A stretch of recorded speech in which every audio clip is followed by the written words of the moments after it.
Hello, welcome to Epicenter Bitcoin, the show which talks about the technologies, projects, and startups driving decentralization and the global cryptocurrency revolution.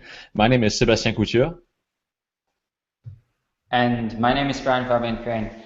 Today we're going to talk about a topic that may seem to some of our listeners as a little bit off topic, which is the Internet of Things.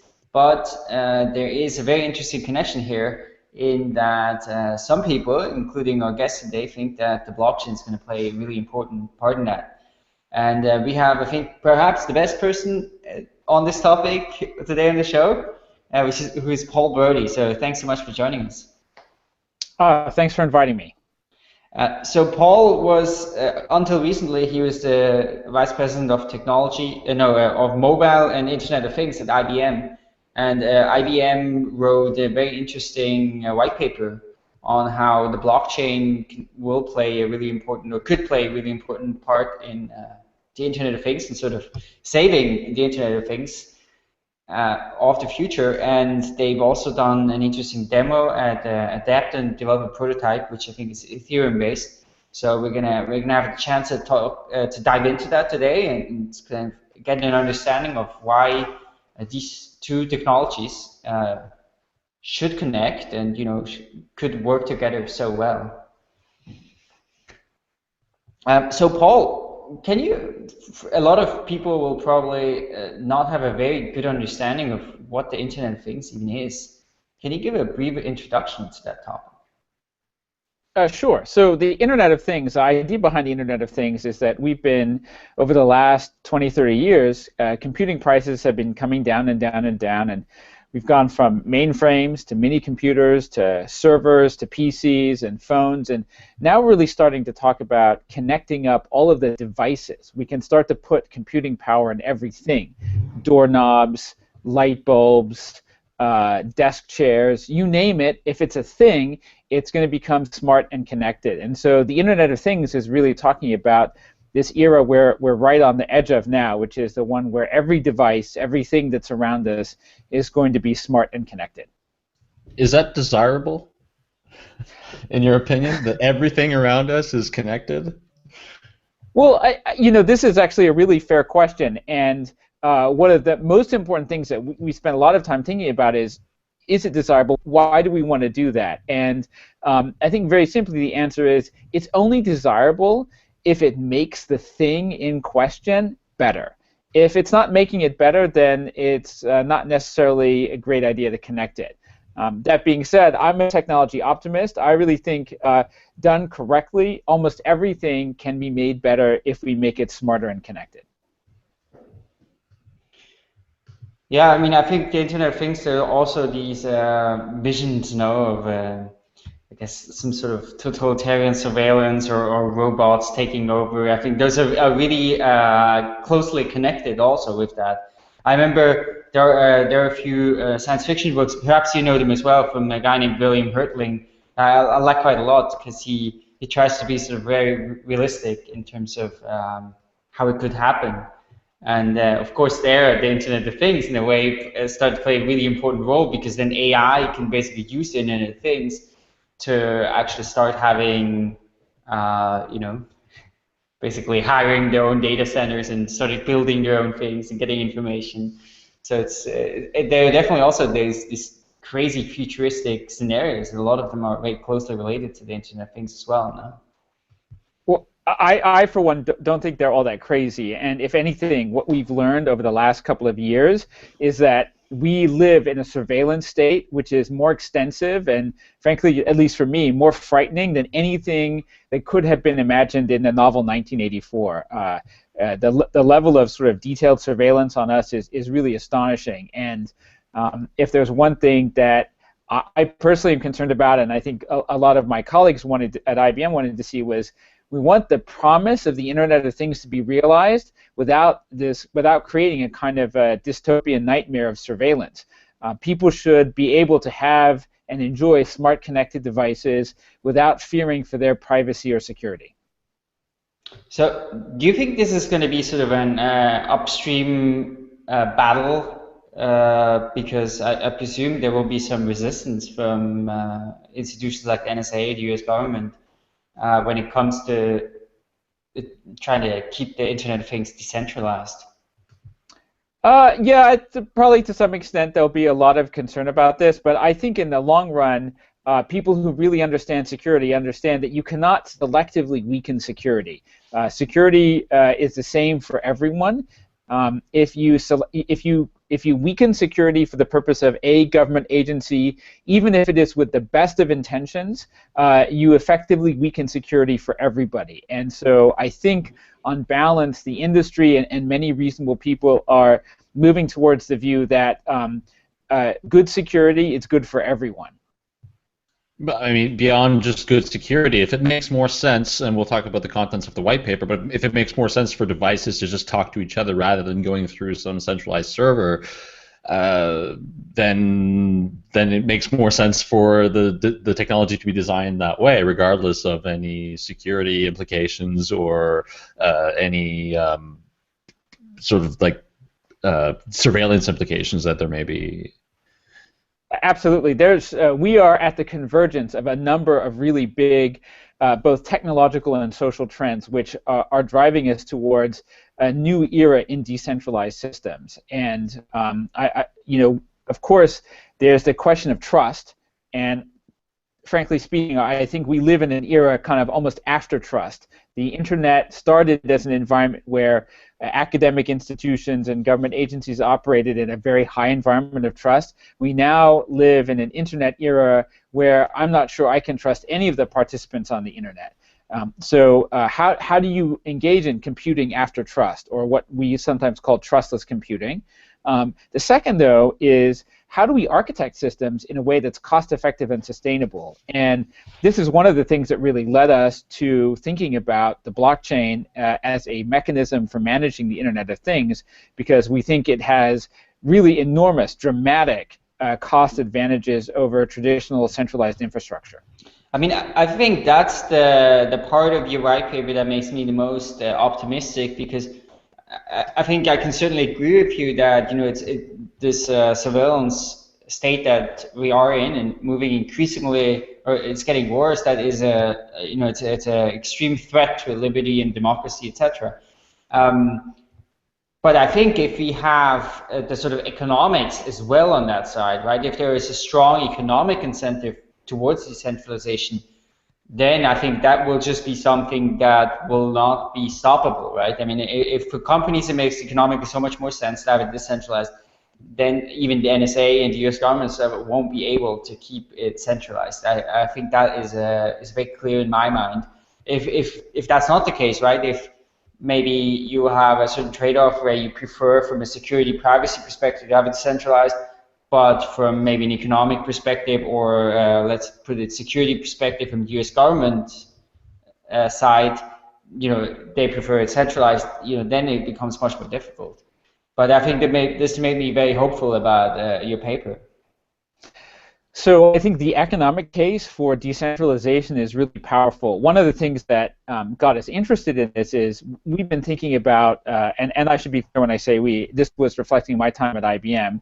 In our interview today, I'm only going to talk about my personal perspective. I'm definitely not representing any official viewpoint of IBM, just my personal opinion. But in my time working there, we started to hear from clients who were talking about how much it was costing them to maintain centralized infrastructure for connected devices. And we started to think about whether or not that was necessary. In the early days of creating connected devices, we looked at the cost of computing power on the device, and we looked at the cost of computing power in the centralized environment, and we deliberately architected systems to move as much computing activity as possible into the cloud. At the time, that was the right thing to do. Computing power was more expensive, and in the cloud, you could utilize it more efficiently. That incentive to centralize infrastructure is now flipped around. And what's flipping it around is the end of the embedded chip. So historically, if I was going to make a smart device, I would have done so on an embedded chip. Today, it's rapidly becoming cheaper to put an entire system on chip, basically almost an iPhone or an Android phone, on every device. And with that much power on every device, it's simpler to do the development in software, to do the customization in software, and to put kind of the entire cloud infrastructure onto the device. So the economics of decentralization have changed radically over the last few years just as a result of Moore's Law. So that's basically because, yeah, we had Moore's Law when it comes to chips and computing power, etc., but there hasn't been something comparable when it came to data and the ability, like especially the cost of transferring data. Is that the reason? So what's really driving it is the cost of two big things, right, on the technology side. One is from a hardware standpoint. Historically, the way companies developed embedded chips was a big non-recurring engineering cost followed by a very low marginal cost for each chip. Now, I can buy a dual-core system on chip with LTE, Wi-Fi, and GPS for about $10 a piece in volume. It's really hard to beat that. So you basically have an entire server that you can put on a light bulb. In fact, I've got some friends at a Bitcoin mining company that actually reprogrammed one of their smart light bulbs to mine Bitcoin.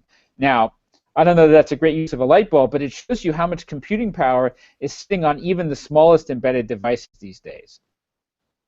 So the hardware capability exists, but what was missing is a trusted, simple software architecture for managing a complex distributed application. And when we really started to understand Bitcoin, we realized it's a financial system, but if you take out the financial component, it's really an amazing decentralized transaction processing engine. And so we had the hardware and the software together that creates the ingredients to shift from a centralized world to a decentralized world. There's lots more to talk about, but before we do that, let's take a short break to talk about Shapeshift.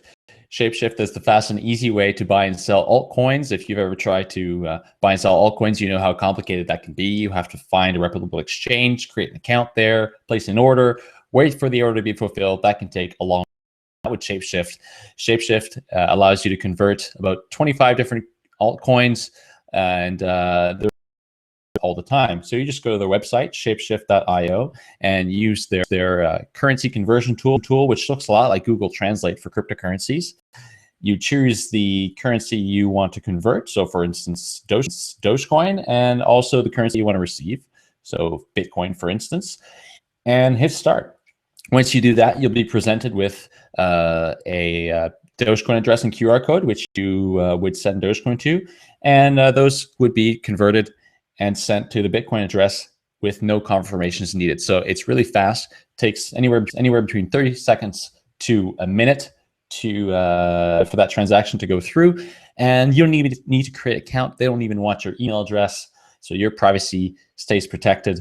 And did I mention it was fast? Because it is fast. It takes no time at all. So Shapeshift is the fast and easy way to buy and sell altcoins, and we'd like to thank them for the support. Go to shapeshift.io to give it a try. Before we kind of dive into the blockchain role, perhaps, can we spend a little bit more time on the idea that there are specific threats to IoT? I mean, it sounds almost like when you read your paper that sort of if it keeps continuing on the path we're on, this is not going to end well, and it's not going to be financeable. And so what are those threats? So the Internet of Things is a great idea, but as you pointed out, there's a lot of reasons why it might not get as far as we'd like. One of them is fear about security and privacy. We talked a little bit about that, but almost compelling as the fears about security and privacy are very legitimate concerns about the business model around the Internet of Things. A lot of folks have this idea that they're going to sell a device, and on top of the device, people are going to pay a subscription, and then maybe to add to that, they're going to have a revenue stream from either advertising or selling user data. And as we started to look at what's actually happening in the marketplace, we realized that these business model concepts are really, really optimistic, probably way too optimistic in a bunch of different ways. First of all, consumers and enterprise customers don't seem to have a lot of interest in never-ending subscription fees. So the devices that do well in the market are the ones that often come with no ongoing subscription fee. So that's one hole in your business model. Secondly, the business of selling advertising data or user data is pretty risky, because in the internet, the economics of information are different than the economics of physical goods. Physical goods have a marginal cost that's not zero, but if I've got two different providers who are selling roughly the same information, it could be how many parking spaces are near me here in San Francisco, or where are people walking around shopping. If I can get two or three different providers of that data, the marginal cost is zero and the market clearing price goes to zero. And sure enough, when we talk to people who are in this business, over and over again, what they said was, we're not getting the subscription revenue we want, and we're not getting the advertising or the marketing data revenue we want. And so revenues, much lower than expected. Costs, on the other hand, much higher than expected, because it costs a lot of money to maintain a centralized data center. So you put high costs together with low revenues, and you get a money-losing proposition, and that's scaring off a lot of companies from making more investment. So in that case, what essentially the proposition you're making is that the business models associated to sort of the service side of the Internet of Things is not scalable, and it doesn't work long term. That's right. It doesn't. And the experience of mobile phones and computers is a little bit misleading, because if you take a mobile phone, it comes with a lot of free cloud services, but many of these phones, they last for 1 or 2 years. So if your cloud service costs $2 or $3 per user per year, it's only a few bucks out of perhaps a retail price of $400 or $500 or more. That's a drop in the bucket. But when you're talking about the Internet of Things, well, I'm not going to replace my light bulbs and my doorknobs every 2 years.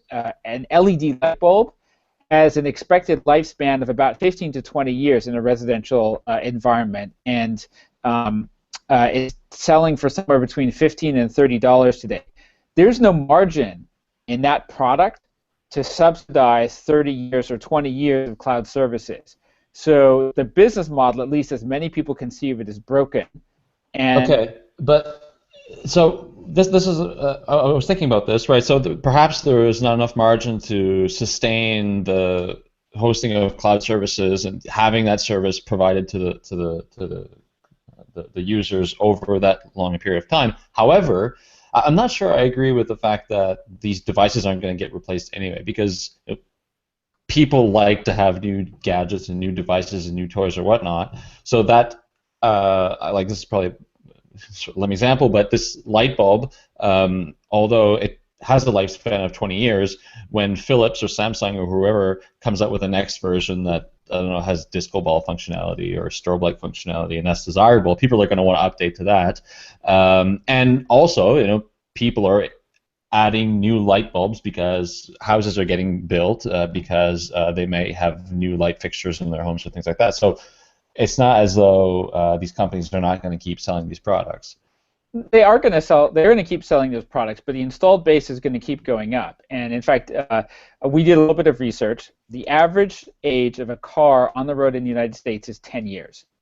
The average age of a house in the U.S. is currently about 40 years. And by the way, that's a lot younger than the average age of a house in Europe. So it's true, installed base keeps going up, new product keeps selling, but the fact that new product is out there doesn't eliminate the fact that you have to support a product that is still in the marketplace, that's still being used. And so what we found was that over time, this infrastructure adds up to potentially a crushing financial burden, hundreds of millions of dollars for large enterprises that might be supporting potentially billions of connected devices.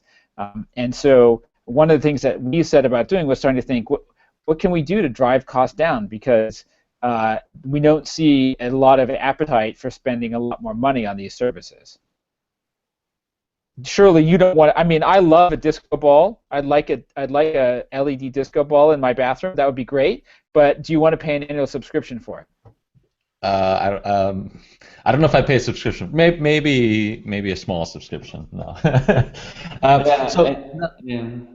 I mean, even if you pay a subscription for the light bulb, right? Are you going to pay a subscription or want that fancy new thing for the light bulb and the washing machine and the doorknob and the bedding sheet and the That's right. shower These subscriptions just keep piling up, and then all of a sudden you're in a situation. and also that novelty thing. I mean, of course, in some instances that will work, right, and for some things, but you can't expect that overall, for example, product replacement cycles and that sort of stuff will dramatically shorten just because it's smart now and has like a new feature or something like that. At the end of the day, I have a smart home because I'm love to play around with this stuff. I can switch on all the lights in my house. I even set up a script so that when I pulled up to the house, all the lights would come on and the door would unlock, and that was really cool the first time I did it. And then one night I came home after everyone else had gone to bed, and that switched on all the lights in the house and made me really unpopular, and that script was switched off, and I haven't really gone back to figuring out what to do. But at the end of the day, it's nice to have smart functionality, but in many cases, it's still just easier to get up and switch on the light. And so one of the other things that we really had to think a lot about was why? Why do we want this, and what is the value proposition around the Internet of Things? I'm sure you could probably have some sort of IFTTT script that figures out if people in your house are also sleeping, and if they are, that it wouldn't turn the lights on. I'm the biggest IFTTT fanboy there is, but I need if, then, else, and, or, right. And it doesn't seem to offer quite all of those things yet.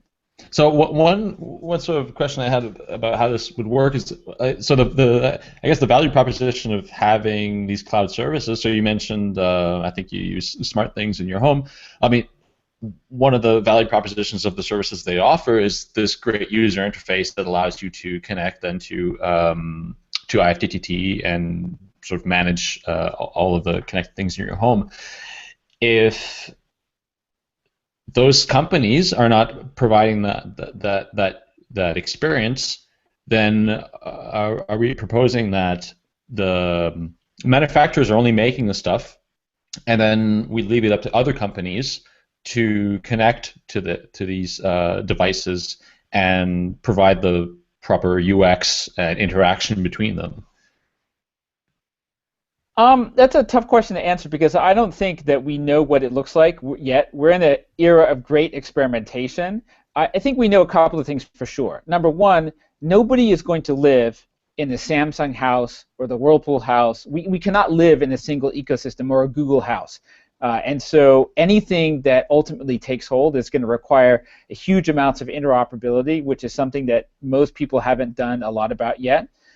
Secondly, I think people are still struggling to nail down what the killer application is for smart connected devices. And until people really get their hands around that, there's going to be a lot of fumbling around. So can we talk a little bit about that, the question of what the core value proposition is of the Internet of Things? Absolutely. I feel very strongly that I think there's two big ones. First of all, when it comes to kind of industrial applications or even consumer applications, the most important value proposition around the Internet of Things is asset utilization, making the things that we own do more for us.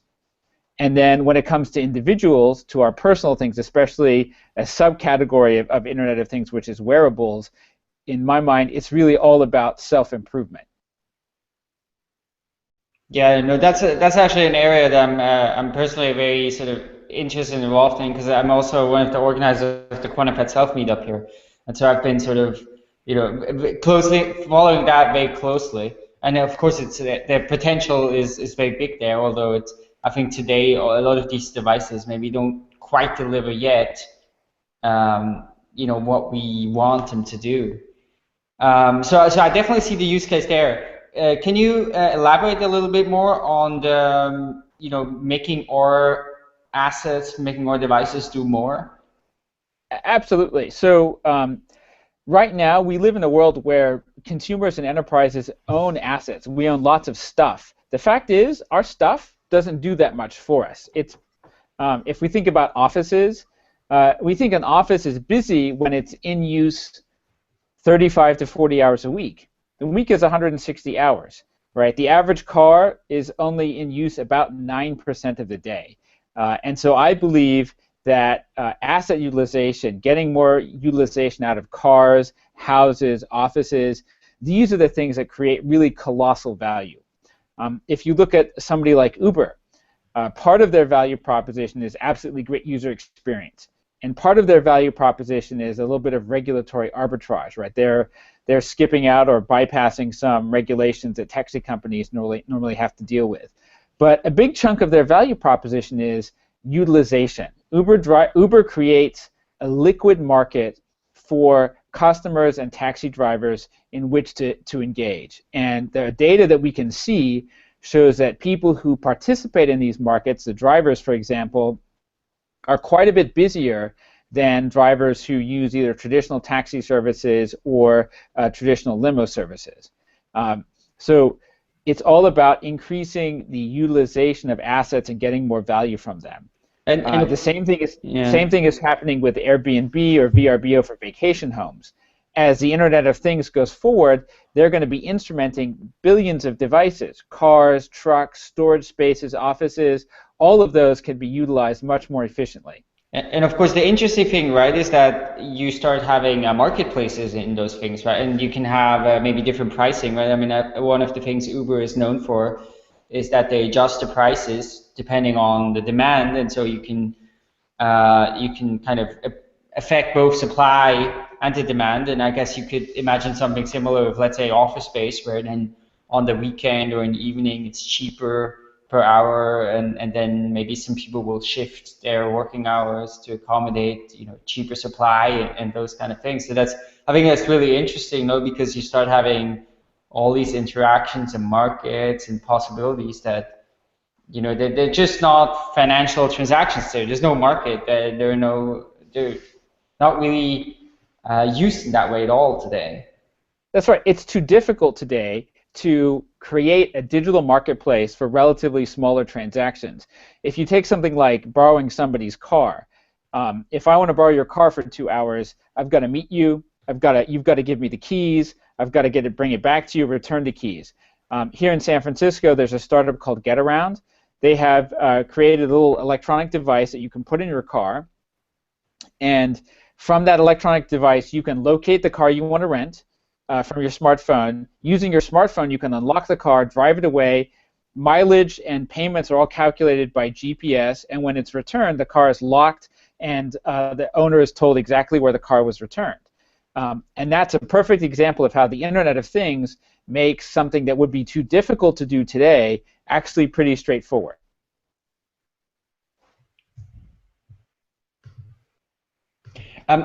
Maybe one other question regarding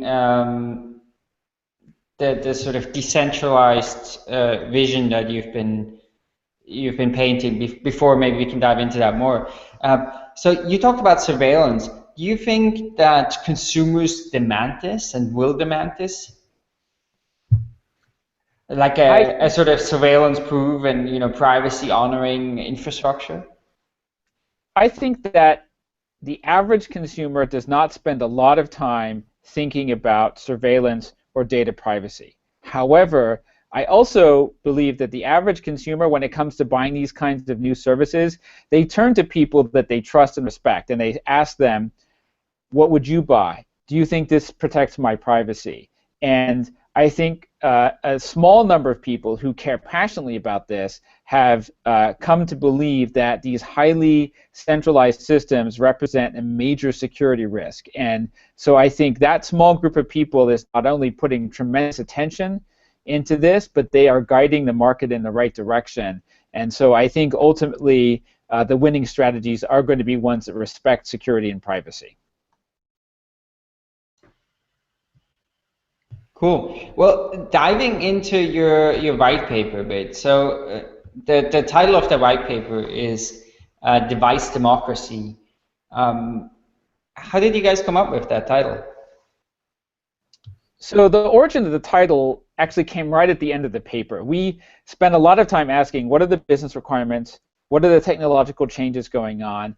And we realized that decentralized systems, especially the blockchain, are the right mechanism and tool for creating a massively scalable, secure Internet of Things. And the blockchain, in a sense, is a kind of democracy. All the participants in the blockchain contribute to its security and its effectiveness because they do, in Bitcoin, they do transaction mining.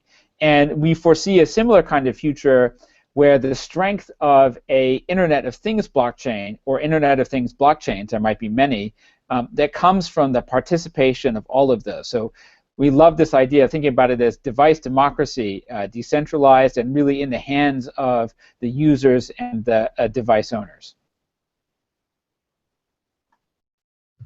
So when we in Bitcoin, right? There's the mining provides the security, for example, by hopefully preventing people to attack, and if we assume that the majority of miners are honest, then we can rely on Bitcoin transactions. Is there going to be mining in the Internet of Things blockchain? Absolutely. It won't be quite the same as mining in the traditional Bitcoin blockchain. In a blockchain, for Bitcoin, mining is all about both securing the blockchain and making it incrementally more difficult to issue new Bitcoins to manage the number of coins in circulation. We don't want to make it more difficult to bring more devices onto a Internet of Things blockchain, but we want enough mining, we want enough cryptographic work to make sure that the blockchain is cryptographically secure and that transactions are secure. So there will be mining, and there will be what we might call a proof of stake, which is proof of device ownership or some other mechanism to show that you're participating in the blockchain for real. So will the devices be doing mining? I believe they will. I think every individual device will be able to do some mining. There's so much processing power. I mentioned before, I know some friends who got one of their smart light bulbs to mine Bitcoin. There's processing power everywhere. There's no reason why it can't be used to help secure the Internet of Things. So this is interesting because this is something I brought up with Vitalik, Brian. I don't know if you remember, but I mean, ever since I've sort of been interested in Bitcoin, I've had this idea that one day all these internet-connected devices would be mining.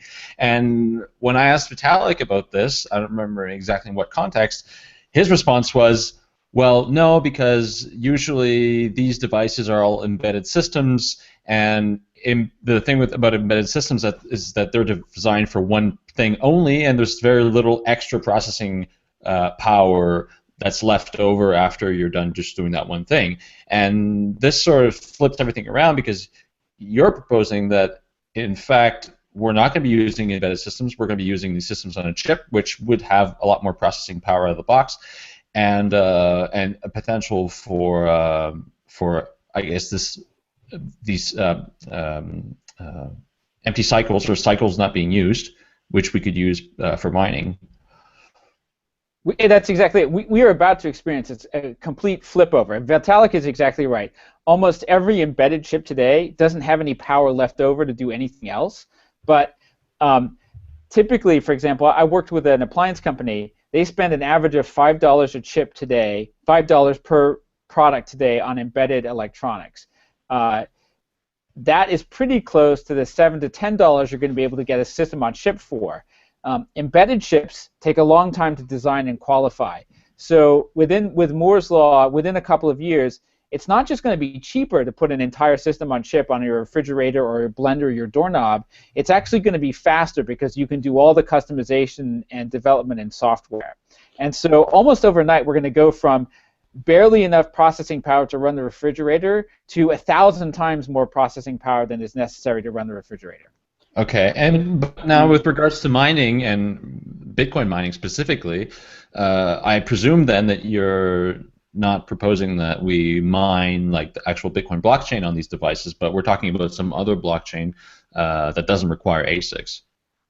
That's right, because the Bitcoin contains in it the feature of escalating mining complexity for the purpose of escalating mining complexity for the purpose of limiting the output of new Bitcoins. The requirement today on Bitcoin is far, far beyond what's necessary just to be cryptographically secure. What we just want is sufficient security that the blockchain itself functions, not to make it arbitrarily difficult. But so here, of course, the question comes in with the electricity cost, right? Because if mining, if the point of mining for one of those devices is basically, is that to generate some revenues in terms of earning some sort of currency? No, the purpose of mining is to claim kind of your share of participation in the blockchain, to secure the blockchain, right, and to make sure that transactions are processed correctly, right? The mining, what will protect and secure an Internet of Things blockchain from hijacking by any individual participant is if we have billions and billions and billions of devices out there, and those billions and billions of devices are all doing their own mining, then the amount of computing power required for a hostile participant to launch a 51% attack is impossibly large. And so by having every device do some of the transaction processing and some of the mining, we are helping to secure the overall future of the blockchain for the Internet of Things. But then we will still need some sort of proof of work that is at least semi-resistant to ASICs, right? That's right. So you need you need enough complexity for cryptographic security, but without it being arbitrarily complex.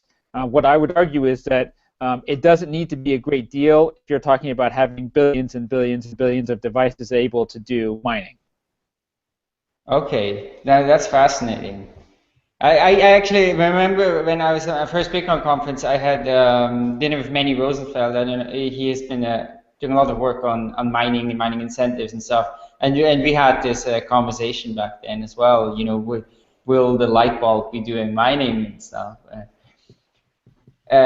Super fascinating. So, because of course this is for a totally different reason, right? Because then the device is not mining to generate revenue, but the device is mining to sort of assure its right to keep participating in this network and communicate with other devices.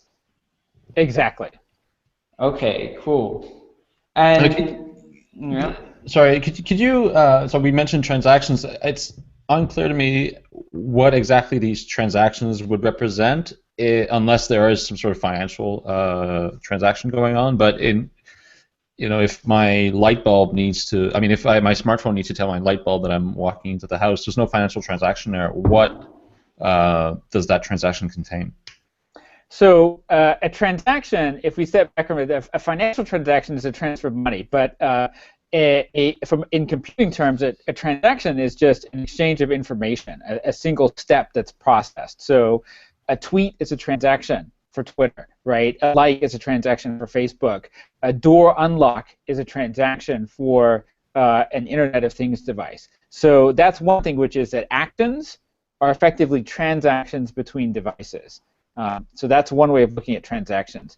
The other thing is that although it might not be financial, we believe that many of these devices will actually participate in non-financial marketplaces. So one of the use cases that IBM and Samsung worked on together is how washing machines and dishwashers and televisions and other home appliances work together to manage their consumption of electricity, and how those they autonomously connect to each other and make sure that the house as a whole isn't consuming more electricity than, say, for example, might be being produced by the solar panels on the roof. Okay, so but those transactions wouldn't be part of a blockchain, right? Unless it's actually sending money around. No, they could be part of a blockchain. We could have an energy blockchain that would allow devices and neighbors to trade electricity with each other. So, and in fact, there are a number of startups already that are looking at how to create distributed markets in energy, in bandwidth, in storage, right? You name it, these kind of digitized commodities, we can create both barter-based marketplaces and financial marketplaces around them. And in a world where even your light bulb has as much power as the original iPhone, there's no reason why that's not possible. So I guess one big challenge as well will be scalability with that, no? Because I think currently the Bitcoin blockchain, right, is very limited, and of course people are trying to come up with more scalable blockchains, and cryptocurrencies, and Bitcoin itself is trying to scale more, but that's very much of an unsolved problem. And How? transaction times as well, because I mean, if you need to send a transaction that and an action needs to happen immediately, then that transaction needs to be fairly Yeah, great fast. point. So how is that going to be solved?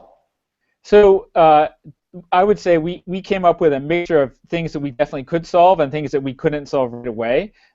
We talk about, I mean, just to give a bit of an analogy, we talk about Moore's law all the time, but the fact is we don't exactly know how the next 2 or 3 generations of chips are going to be made, but we know that there's progress. I'm a real optimist. I think the progression that's being made on the blockchain and improving cryptocurrencies and distributed systems is enormous.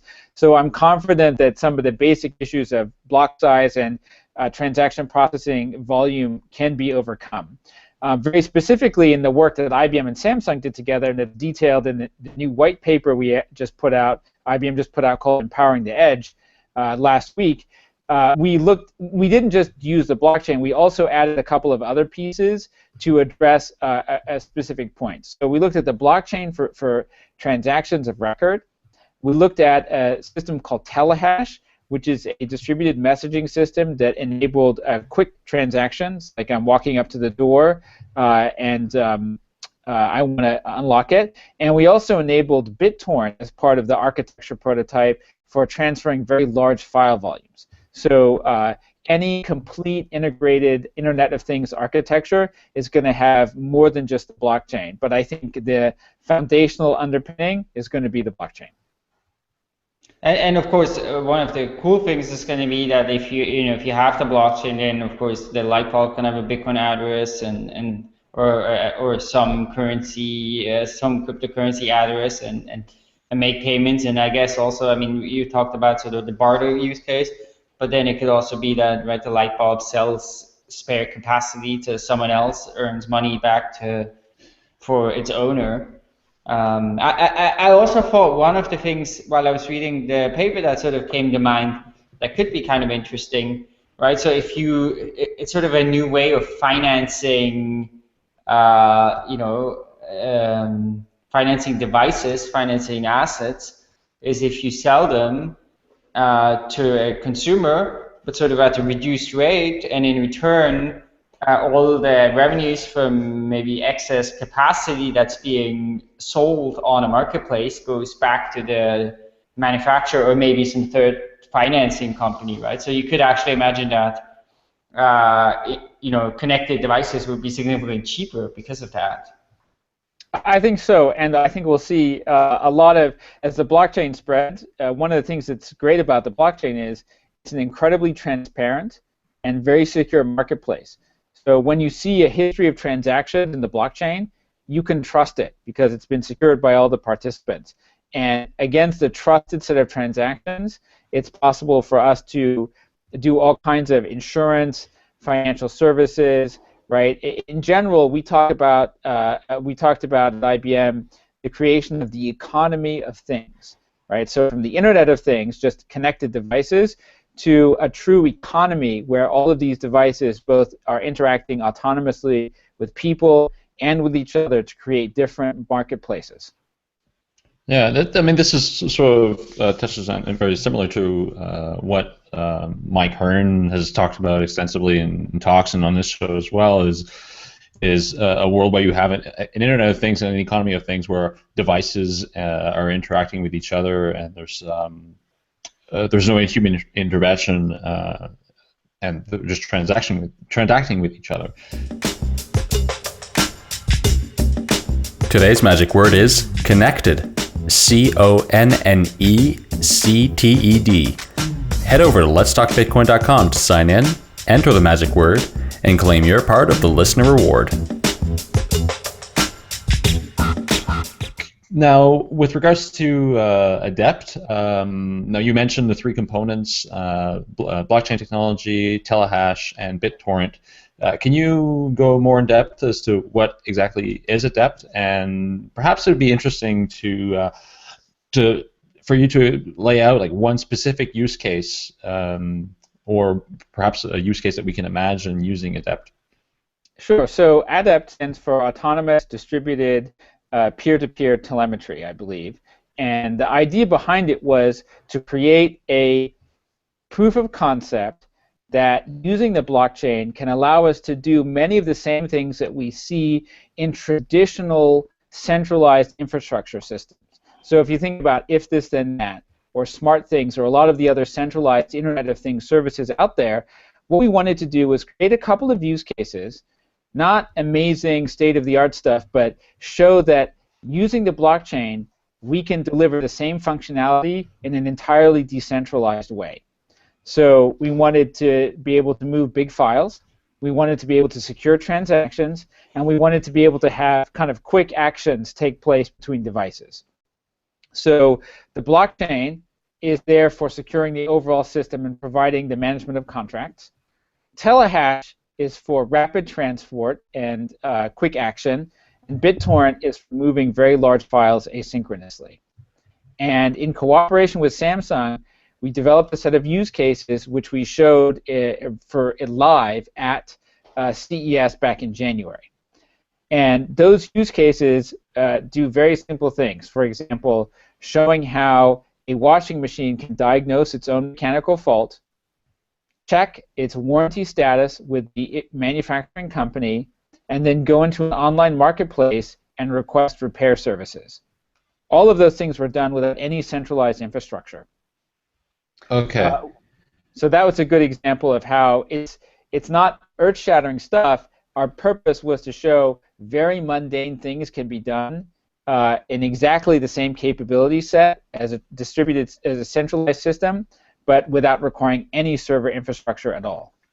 So for each of those actions that you mentioned, in what case is the Telehash messaging system used? In what case is the blockchain used? And in what case is BitTorrent used? Because it's unclear to me when we would simply need to send messages through Telehash, or when we need to actually initiate a transaction on the blockchain.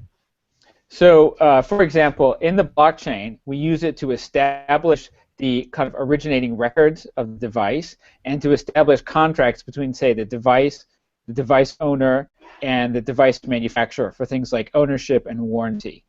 Once those things are established and recorded in the blockchain, then if we want to do a very quick command like open up the door or unlock this process or start a washing cycle, that can be done by Telehash, provided that it's checking against an already recorded contract on the blockchain. Right. Okay. So blockchain is kind of the system of record. Telehash can be used for quick transactions and lookup, and then something like BitTorrent is very useful. Let's say you want to transfer a huge file of diagnostic data to the manufacturer to figure out what's wrong with your washing machine. You don't want to load that whole file into the blockchain. You just want to move it efficiently across the network. BitTorrent is amazing for that in terms of distributed file transport. Cool. This is so awesome. Yeah. I mean, it's still so. In this case, they used Ethereum, I believe. The Samsung demo. Yeah, the IBM Samsung demo was built on Ethereum, Telehash, and BitTorrent. Cool. So, what's the plan with that? Is the idea to actually go from a proof of concept to an actual implementation that's going to be deployed? So the main plan with Adept was to get our hands wet and really get our feet wet and really understand can this work and does it work. And in fact, this last week, IBM published 2 new white papers on the topic. One's called Empowering the Edge, which is all about kind of the big picture of the lessons that were learned doing this IoT demo. And then the other one is a related paper. It's the use case abstract that goes with it, and it details all the use cases. So from a proof of concept standpoint, I think sort of mission accomplished, right? We know it works, right? Now, I'm no longer with IBM, so I can't tell you what the plans are, but I can tell you, being here in San Francisco and in Silicon Valley, the number of companies that are taking core pieces of Bitcoin and blockchain technology and figuring out how to scale them and adapt them into billions of devices is enormous. I saw a statistic the other day saying that an estimated $600 million is being invested in blockchain-related startups here in the U.S. Yeah, I know this is, and I guess also 21 Inc. No, the company that's raised like 112 million or something like that. I guess they haven't really said what they will do, but it definitely seems to involve some sort of hardware component. And and I remember there was some mention as well of the idea that, well, first of all, hardware, mining, and mass market, right? So if you take these three together, that sort of makes no sense in the current mining environment, because like it just makes no sense to create a hardware device that mines Bitcoin for the masses, because you have a complete move towards centralization because the economics are just that way. But in the sort of context of Internet of Things and what we've been talking about today, maybe one can sort of understand how these three things could go together. So Yeah, I don't want to speculate on what 21 is doing because I really don't know, but I really am. I'm very in talking with lots and lots of Bitcoin and blockchain entrepreneurs, I would say increasingly the shift is on how to use this tech. The focus is on how to use this technology to enable other processes rather than sort of the purely focused on just transactional mining in a digital currency. Now, is there any source code out there for Adapt, or anywhere people can contribute or even use this for their own project? I'm not sure what IBM has chosen to release, and unfortunately, I can't give you. As I said, I'm really just here representing my own views. I'm not with IBM anymore, so I don't know what their specific plans are. I think they've done some really cool stuff so far. I was really proud to be a part of that, and in the work that I'm doing here in Silicon Valley and with some of the companies that I've been talking to, the demand for this kind of capability is enormous. And we see that in startups and also in the take-up of platforms like Ethereum. And do you know of any other initiatives by any other companies that are trying to tackle the same sort of problem and with similar solutions? I do, but I've signed a lot of NDAs. So, okay, well, I guess I'll have to have you on a little bit to talk about them once they're released to the public. So a listener had some interesting comments in the Let's Talk Bitcoin forum, because I asked like if somebody has some questions on this, and one of the questions was like, so if you're a developer interested in this area, what should you focus on? Like what kind of things are to keep in mind? I guess so you don't build something that will not be future proof. I think the single biggest opportunity for investment in the future is around development tools. Bitcoin is a new platform. At IBM, we sort of self-taught ourselves everything. Same thing with Samsung engineers that we work with who did an amazing job. But it's hard, and it's much. If we think about how existing infrastructure is built today, we're all building the same stuff based on the same set of open source components and the same set of development tools. It's much, much harder to build the same capability using the blockchain or Ethereum. So we need a lot more development tools right now. I would say that's the number one opportunity in the short run is development tools. Yeah, absolutely. No, I mean, I actually work in the Ethereum office here in Berlin, and sort of I've witnessed that to some extent, and I know some people trying to build actually complex applications on top of Ethereum now, and it's a hugely difficult thing apparently. So yeah, it's not easy. It's not easy. I think it will be incredibly rewarding as we get there, but right now it's still you can still tell how much of a frontier business this is. Absolutely. So how far do you think we'll get in the next 3 years? That's a great question. I think 2 or 3 years from now, we will have development tools. It will be typical for people to start building distributed applications, and we'll be talking about kind of platform competition between traditional cloud services and distributed cloud services.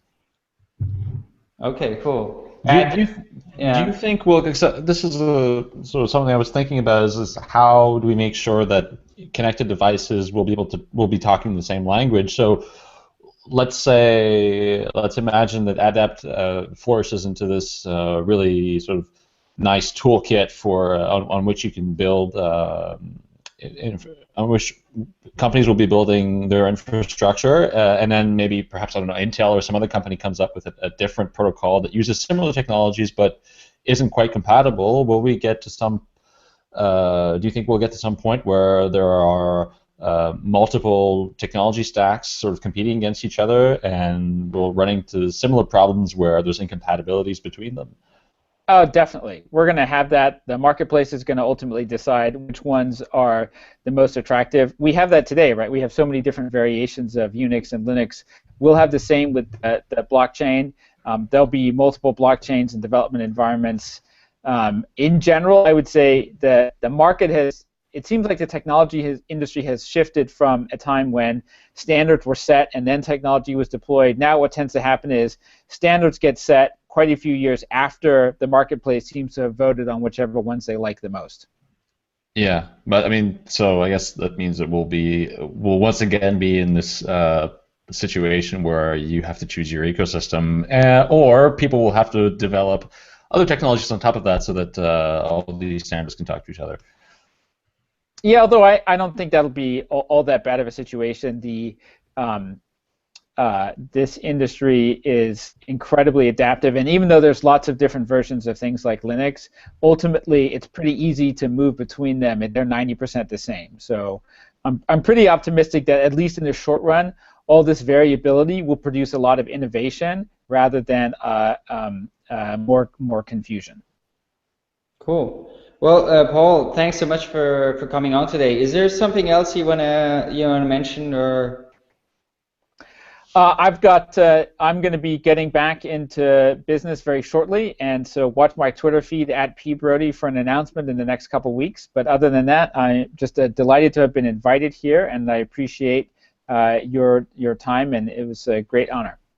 Yeah, no, absolutely. I mean, thanks so much for coming on. That was really, really fascinating to talk with you about that. And I think it's something that we sort of were aware, I guess, of a certain intersection between Internet of Things and the blockchain, but certainly not at all to the extent, at least personally, that I feel right now is like, oh, this is actually could be an amazing fit, an amazing opportunity. So my impression very much is that I guess this is a topic that will come to revisit often, perhaps also when there are more mature actually people perhaps developing blockchain cryptocurrency protocols specifically for that. I mean, I guess maybe Ethereum to an extent is that, but I'm sure they won't be the only ones. I really share your view, Brian, and I think that anytime that we get to talk about really practical things, and I really feel like this is sort of the somewhat coming to fruition of all these things we've been talking about in the last year, and especially what Mike Hearn has been talking about with autonomous cars, etc. We're with this Adept technology starting to see how that could actually be applied to real life, and that's cool. So yeah, so Paul, thanks so much for coming on, and all the best with your new ventures and endeavors. And yeah, we'll look forward to perhaps having you back on at some point to get an update on what's been going on in this area. Terrific. Thanks very much. And thanks for listening very much for listening. We'll be back next week with another episode. If you want to, you can follow us on Twitter with @BTC. And yeah, thanks, and we'll be back soon.